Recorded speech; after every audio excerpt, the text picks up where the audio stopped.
Welcome to a player performance review. We're almost at the end of the season, and some of these players that you see are at the end of their seasons. So we're looking at goals scored. This is the player stats section on Odd Alerts. You can hit this up anytime. It'll show you all of the players in the world. We're on goals scored at the minute, and you can see Haaland 36 in 33, so it's taken in the domestic form of these players. The first thing I noticed is that there's a decent number of English people on this list. Andy Cook, Akpom at Middlesbrough, 28 goals for him in the Championship. Harry Kane having a great season despite Tottenham's failures pretty much, and their soft centre, shall we say. Johnson Clark-Harris, really good player for Peterborough. They beat Sheffield Wednesday, didn't they, 4-0 now, unless Wednesday can do something quite frankly unbelievable. Wednesday, they have bottled it. You know, there's talk about whether Arsenal have bottled it. Just look at Sheffield Wednesday's form and when it fell apart for them. In other news, in other League One news, Charlie Chaplin? What am I on about? Connor Chaplin is there, 25 goals for Ipswich. They have been promoted, and above him, fair play, Alexandre Lacazette, because that is the best goal scoring season for him in a very long time. 25 goals, 0.84 per game. And I'll just show you with Lacazette. We'll just you can click on the name. I've just opened it in a new tab, and when you go to this, you can then see the sort of form that these players are in, and what an end to the season. And it's not over yet, but what an end to the season for Lacazette. He got 4 goals against Montpellier recently in a 5-4 victory. I don't know how I missed that.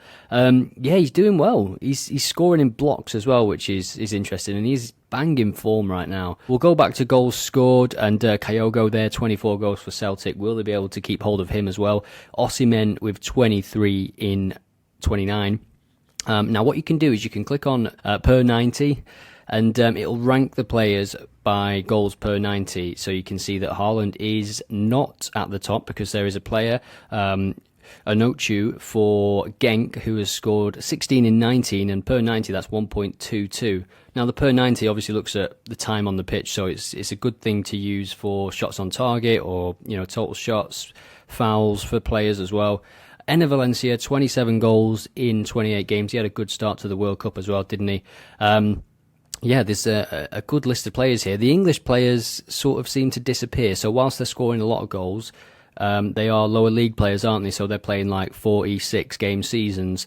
But in terms of goals per 90, these are the top boys at the moment. And you can see some of these seasons still underway. Mbappe, 0.92 for what he would probably say is a disappointing season. Jamie McLaren, goal machine down under. A-League, just guaranteed goals if you've got him in your team. 24 in 27, 0.9 per game. Also now 0.9 per 90, I should say, is Callum Wilson.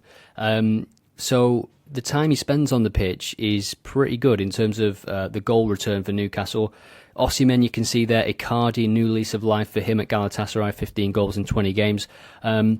If we just look at his profile, I might be wrong, but I think he's got quite a few assists this season as well. We can see the assists here. He's got 2, 3, 4, 5, 7, 8 assists, a few more down there as well. Benzema, solid after winning the Ballon d'Or, maybe a bit of a dip, he's done it, hasn't he? He's won the Ballon d'Or. What else do you need him to do? 17 goals in 21 as Real Madrid will finish second. Barcelona won the league last night as I record this. I think the stars of the season so far, and certainly in terms of surprise, is Alexandre Lacazette. He's really found himself again at Lyon.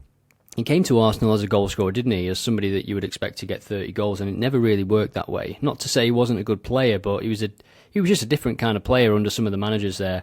Liked to drop deep and just link up the play, but was never that kind of prolific scorer that we thought he was going to be. But he's gone back to Lyon. He seems to be the main man, and he's banging them in for fun. So as we return to the totals, let me know in the comments, what stat would you like me to look at next? And I'll do another video like this. You've got fouls committed, fouls won, dribbles. Dispossessed is an interesting one. So the players that lose the ball for their teams the most, total passes. This information is open to everybody. It's free. Just go to oddalerts.com/players. And it's really useful for player props and bets and stuff like that. If you're looking at, for example here, total passes, it'll show you the total passes, but then it shows you the passes per 90 as well, so you can see what the player's average is, and you can see Matt Grimes there for Swansea. 2 players for Swansea in the top 3 that shows the style of football that they've got. They need to add a bit more. They ended the season really well, actually, Swansea, and I think next season that'll give them a bit of momentum. It might keep a few players around as well, knowing that they're on this upward trajectory. If they can take that form into the start of next season and take that that momentum, as I say, it's not easy to do. Lewis Dunkey's up there as well. Rodri for Manchester City. Now, if we toggle this one per 90 as well, we will see who actually records the most passes per 90. Wow, Verratti, 101.